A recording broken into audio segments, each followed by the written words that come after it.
Assalamualaikum warahmatullahi wabarakatuh. Perkenalkan, nama saya Barit Nasir Musad. Pada kesempatan kali ini saya ingin mempresentasikan proposal skripsi saya yang berjudul Integrasi Sensor PB dan Reference Electrode berbasiskan Carbon Fiber Microelectrode atau CF Micro E dan Screen Printed Electrode atau SP.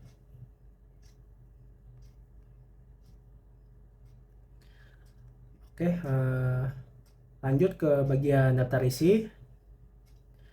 Pada daftar isi di sini akan menjelaskan 3 hal, yaitu yang pertama itu ada pendahuluan, lalu yang kedua ada tinjauan pustaka, dan yang ketiga ada metodologi. Kita masuk ke bagian latar belakang terlebih dahulu.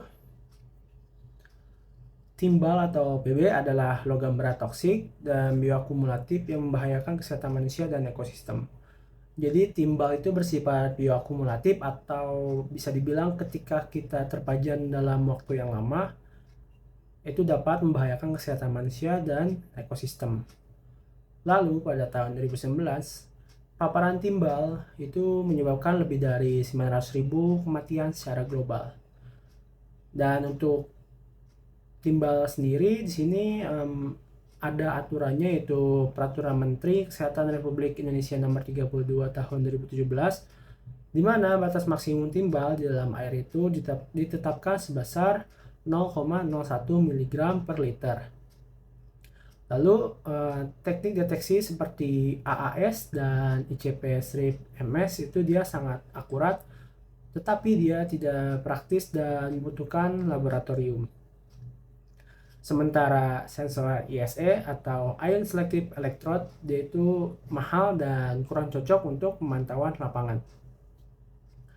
Lalu selain itu, penelitian ini juga mendukung SDG 3, SDG 6, dan SDG 14.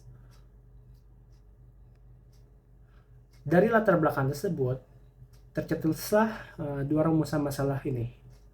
Yang pertama itu untuk metode deteksi timbal yang tersedia di sini masih seperti Atomic Absorption Spectrophotometry atau AAS dan Inductively Coupled Plasma Mass Spectrometry atau ICP-MS, dan Ion Selective Electrode atau ISE sini memiliki keterbatasan dalam hal biaya, portabilitas, dan aksesibilitas untuk aplikasi monitoring dalam lapangan. Nah, untuk rumusan masalah yang keduanya adalah reference electrode konvensional di sini masih belum mendukung miniaturisasi. Dari dua rumusan masalah tersebut, terbuatlah dua tujuan. Yang pertama, menemukan penelitian ini bertujuan untuk menemukan alternatif metode deteksi PB atau timbal yang efisien, portable, low cost, dan mudah digunakan oleh semua orang. Lalu yang kedua, merancang reference electrode yang mendukung miniaturisasi guna meningkatkan akurasi dan aksesibilitas pengukuran di lapangan.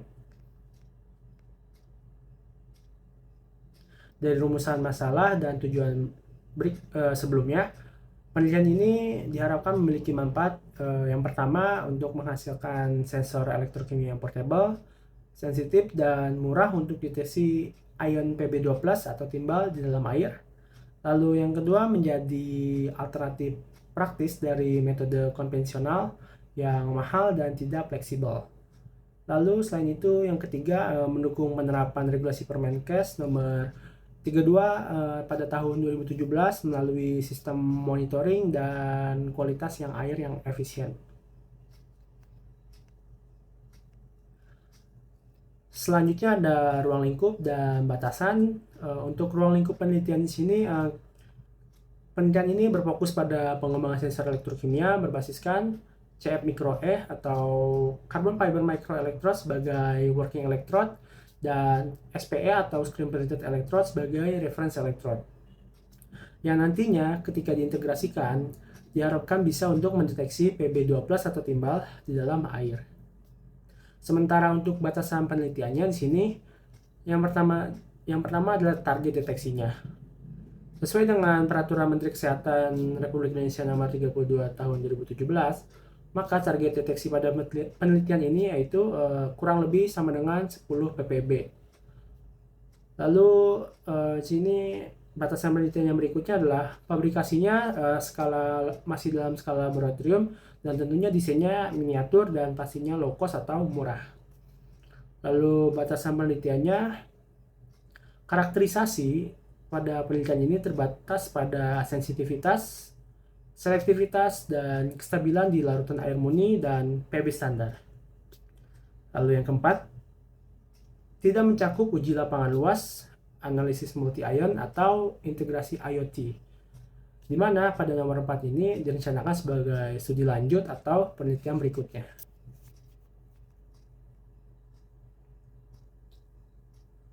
Baik, masuk ke bagian tinjauan pustaka. Seperti yang sudah saya jelaskan pada bagian latar belakang, timbal atau PB sini memang adalah salah satu logam berat yang toksik atau beracun, dan dia bersifat bioakumulatif.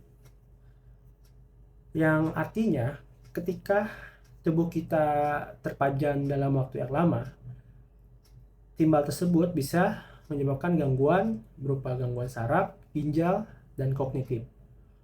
Di Indonesia sendiri ada memang ambang batas timbal menurut Peraturan Menteri Kesehatan Republik Indonesia, yaitu pada nomor 32 tahun 2017, yaitu sebesar 10 ppb atau part per billion. Salah satu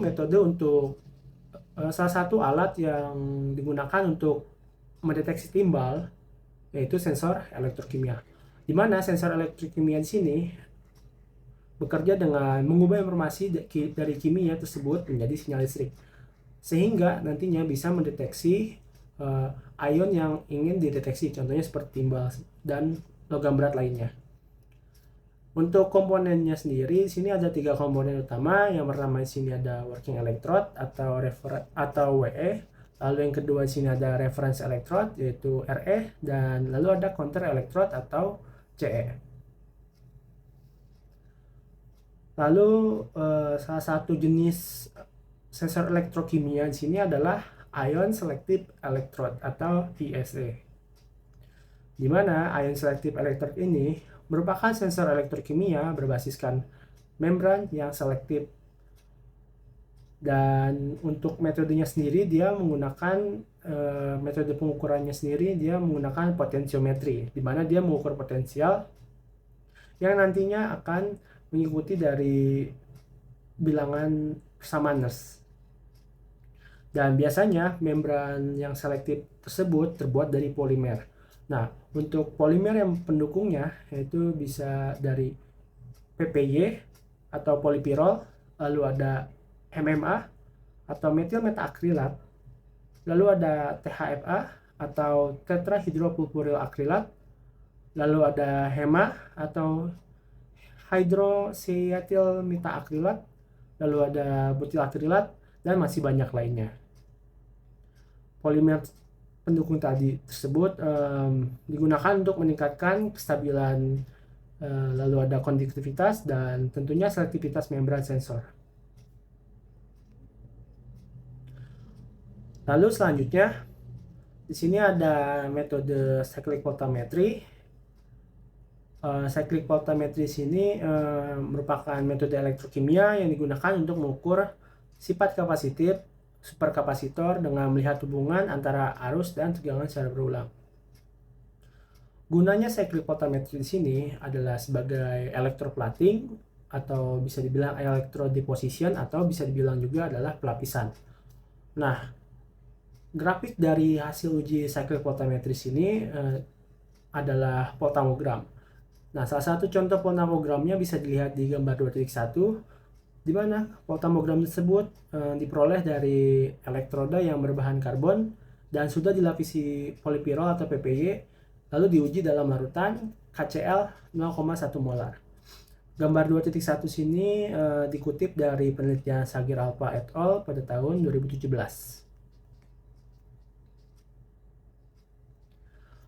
Lalu yang berikutnya di sini ada tinjauan pustaka bagian potensiometri.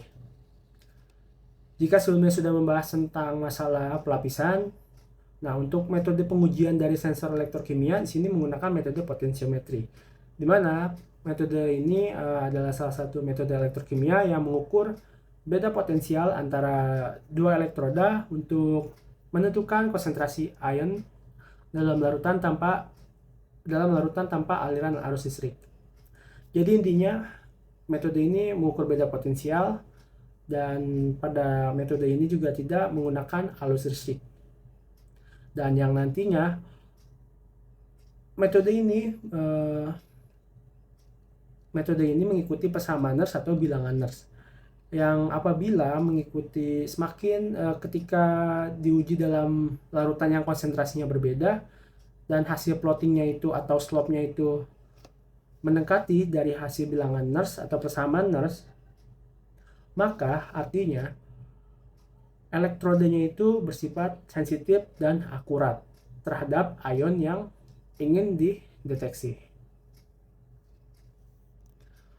Untuk salah satu grafik hasil uji potensiometri bisa dilihat pada gambar 2.2, di mana grafik tersebut merupakan salah satu grafik uji potensiometri ion selective electrode terhadap ion Na+ atau natrium. Grafik ini dikutip dari Luca Salvigni et al. Pada tahun 2024. Lalu berikutnya di sini ada bilangan Nernst. Jadi pada bilangan Nernst di sini sudah seperti yang sudah saya bilang sebelumnya, bahwa apabila ketika menggunakan metode potensiometri dan telah diuji pada larutan yang memiliki konsentrasinya yang berbeda-beda, dan ketika diplotkan hasilnya itu, jika semakin mendekati dari bilangan Nernst tersebut, maka elektroda yang diuji tersebut memiliki sifat yang sensitif dan akurat terhadap ion atau kandungan pada larutannya.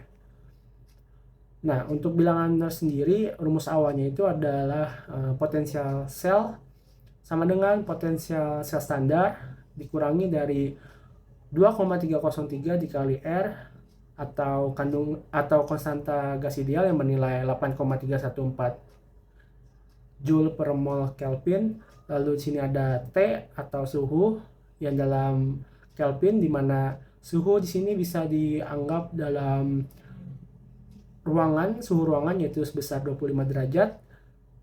Lalu di sini ada N atau jumlah mol ion elektron. Lalu di sini ada F, konstanta Faraday yang bernilai 96.485. Lalu di sini ada log A.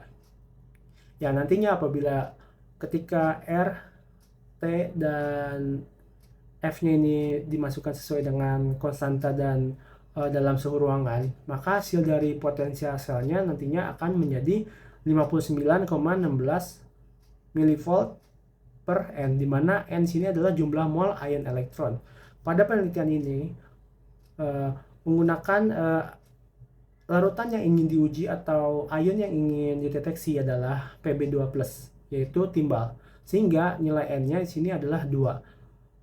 Sehingga ketika kita memasukkannya kembali ke rumus bilangan tersebut, maka SL-nya yaitu sebesar 29 atau 30. Jadi nantinya ketika kita menguji pada larutan PbNO3 atau larutan Pb atau timbal, apabila dia bilangan Nernst-nya itu sebesar 29 atau 30, maka elektroda atau penelitian ini bersifat sensitif dan akurat dalam mendeteksi kandungan timbal di dalam larutan tersebut.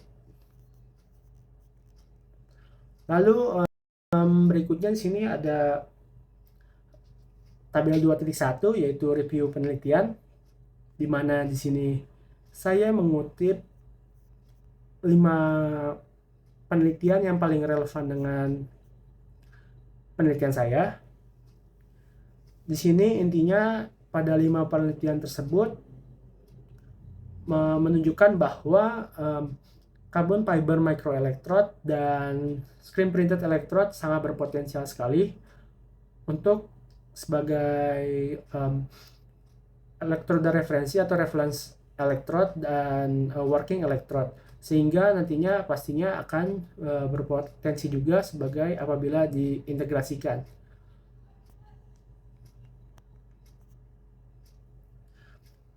Oke, selanjutnya di sini ada bagian metodologi. Di sini ada dari gambar diagram alignnya terlebih dahulu, di mana yang pertama di sini adalah mulai, lalu ada dilanjutkan dengan studi literatur. Lalu berikutnya di sini ada identifikasi dan perumusan masalah. Lalu berikutnya ada fabrikasi working electrode atau WE dan reference electrode atau RE. Di mana WE-nya di sini kita menggunakan carbon fiber microelectrode dan RE-nya di sini menggunakan screen printed electrode. Setelah proses fabrikasi selesai, kita akan melakukan kalibrasi working electrode dan reference electrode di larutan pH 4, 7, dan 10. Yang nantinya setelah proses tersebut selesai, untuk reference electrode-nya yaitu screen printed electrode-nya akan diuji terhadap respon CL.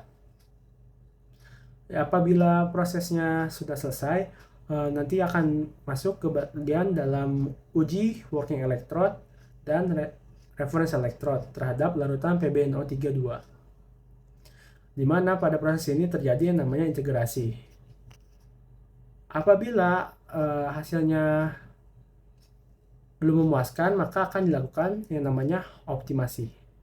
Nah, untuk optimasi di sini meliputi revisi teknik, fabrikasi, lalu ada komposisi membran, lalu ada pemilihan material, dan pengkondisian ulang dari elektroda sendiri. Yang nantinya prosesnya akan diulangi lagi mulai dari fabrikasi working electrode dan reference electrode. Dan apabila hasil ketika menguji working electrode dan reference electrode-nya terhadap larutan PbNO32 ini sudah mendekati dari bilangan nurse, maka bisa masuk ke dalam tahap berikutnya, yaitu kesimpulan dan saran. Lalu setelah itu selesai. Oke, berikutnya di sini ada alat dan bahan.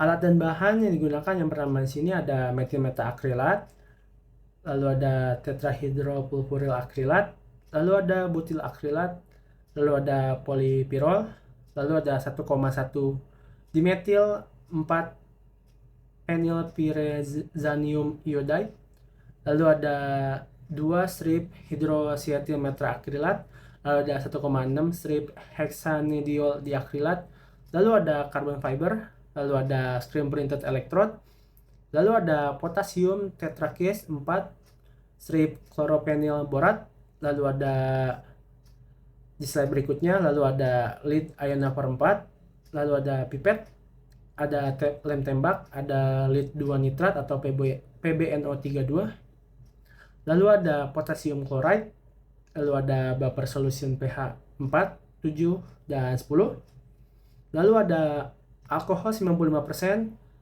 lalu ada air RO atau reverse osmosis, lalu ada potasium percyanide, lalu ada mikropipet 10 dan 100 mikroliter.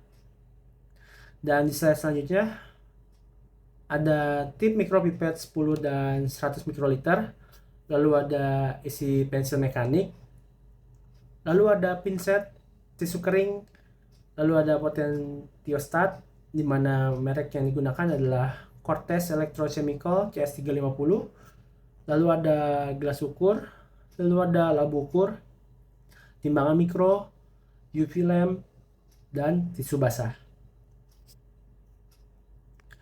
Lanjut ke slide selanjutnya, ada fabrikasi sampel. Untuk sampelnya sendiri nanti di sini bisa dilihat komposisi dari masing-masing elektroda. Ada working electrode, ada reference electrode. Di mana working electrode-nya di sini kita menggunakan carbon fiber microelectrode atau CF micro E. Di sini membrannya kita menggunakan KTP CLPB, ionophore, DMPP, dan butil akrilat. Butil akrilat di sini digunakan sebagai polimer karena untuk sebagai membran, yang dia memiliki sifat yang adaptif sehingga bisa dimodifikasi. Lalu ada KTP-CL PB dan ionophore berfungsi sebagai penarik dari ion Pb2+, dan lalu sini ada DMPP yaitu sebagai fotoinisiator atau bisa dibilang sebagai untuk mengubah dari polimer yang butil akrilat ini dari yang cair menjadi padat ketika pada proses fotopolimerisasi. Lalu berikutnya di sini ada reference electrode. Reference electrode di sini kita menggunakan screen printed electrode, di mana bahannya itu kita menggunakan membrannya itu menggunakan copolymer metil metaakrilat kotetrahidropulpuryl akrilat atau MT28 dan sedikit DMPP. Kenapa menggunakan MT28? Karena pada penelitian sebelumnya saya sudah melihat ada yang menggunakan copolymer MB atau metil metaakrilat kobutil akrilat pada komposisi yang sama yaitu 2:8. Jadi saya di sini menggunakan copolymer yang berbeda yaitu menggunakan tetrahidropurpuryl akrilat, dan untuk di sini ada untuk ilustrasi pembuatan reference electrode atau RE-nya bisa dilihat pada gambar 3.1. Yang pertama itu dimulai dari proses mixing antara MMA, THFA, dan DMPP. Yang nantinya ketika sudah di mixing lalu menggunakan micropipette sebesar 5 mikroliter, lalu nanti akan masuk ke dalam proses fotolimerisasi, lalu jadilah satu layer. Ketika layernya sudah jadi pada MT28, nantinya akan direndam di dalam larutan 3 molar KCl. Lalu nanti akan dilakukan penetesan untuk layer kedua, yaitu sama juga untuk menggunakan MT2:8. Lalu setelah itu akan menggunakan masuk ke dalam proses fotopolimerisasi, dan nantinya akan dilakukan perendaman di dalam larutan KNO3 dengan konsentrasi 3 molar. Yang nantinya ilustrasi dari membrannya bisa dilihat pada gambar yang proses akhirnya. Oke, bagian slide berikutnya. Nah, untuk waktu perendamannya di sini nantinya akan ada 3 variasi, yaitu 1, 2, dan 3 jam. Lalu berikutnya di sini ada variasi layer carbon fiber microelectrode, di mana yang pertama carbon fiber microelectrode tipe yang pertama di sini variasinya hanya membran saja. Lalu yang kedua di sini ada membran dan layer tambahan, di mana layer tambahannya itu adalah DMPP sebagai fotoinisiator. Lalu ada HEMA dan HDDA. Lalu untuk pembuatan dan pengujian dari working electrode-nya bisa dilihat pada gambar 3.2, di mana carbon fiber ini nanti akan diassembly dengan tip micropipette 10 mikroliter, yang hasilnya akan menghasilkan carbon fiber microelectrode. Lalu di ujung tipnya tersebut akan dilakukan electroplating, yang nantinya terbentuklah layer transducer, layer internal, dan membran untuk mendeteksi. Yang setelah jadi tersebut akan dilakukan kalibrasi pada pH 4, 7, dan 10. Ketika hasilnya sudah oke dan bagus, maka akan dilanjutkan dengan diuji pada larutan PB atau timbal. Oke, lanjut ke bagian berikutnya, yaitu pengujian sampel. Jadi nantinya pada penelitian ini pengujiannya itu sampai ada 4. Nah, untuk yang pertama sini ada photomogram. Ini merupakan hasil dari grafik uji cyclic photometry. Jadinya nanti cyclic photometry sini berguna sebagai pelapisan dan juga untuk melihat ketika sudah terbentuknya membran, apakah terbentuk grafik yang khas pada membrannya, lalu Ada di sini ada potentiometri graph atau grafik uji potentiometri. Contohnya nantinya penelitian ini juga akan melakukan uji potentiometri untuk menguji seberapa sensitif dan akurat dari elektroda. Lalu sini ada uji drift. Uji drift di sini saya kutip dari penelitian Sagir Alfa et al 2019. Uji drift sini berguna untuk mengetahui seberapa stabil dari elektroda yang telah dibuat. Lalu yang terakhir sini ada uji SEM atau scanning electron microscope untuk mengetahui bagaimana gambar dari membran atau elektrodanya. Lalu ke yang berikutnya di sini ada Gantt chart. Bisa dilihat pada tabel 3.4 yaitu rencana kegiatannya. Yang pertama, bulan pertama sini saya akan studi literatur terlebih dahulu dan preparasi alat dan juga bahannya. Lalu yang kedua sini pada bulan kedua sini saya mulai pabrikasi working electrode dan reference electrode, di mana working electrode-nya sini kita menggunakan carbon fiber microelectrode dan referensinya di sini menggunakan screen printed electrode. Lalu ada kalibrasi dari WE dan RE pada larutan pH 4, 7, dan 10. Lalu pada bulan ketiga saya akan melakukan uji RE terhadap respon CL. Lalu ada uji working electrode dan reference electrode terhadap larutan Pb2 nitrat atau Pb032. Lalu di next slide, di bulan ketiganya masih ada analisis data awal. Lalu di sini ketika hasil dari elektrodanya masih belum optimal, maka akan dilakukan tahap optimasi. Nah, untuk tahap optimasi di sini dari bulan 3 sampai bulan 5. Dan itu sudah termasuk dari uji kinerja ulang atau post optimasi. Sehingga nantinya ketika bulan 6 saya sudah mulai pada penarikan kesimpulan dan finalisasi dan revisi laporan. Oke, sekian presentasi dari saya. Mohon maaf bila ada kekurangan. Wassalamualaikum warahmatullahi wabarakatuh.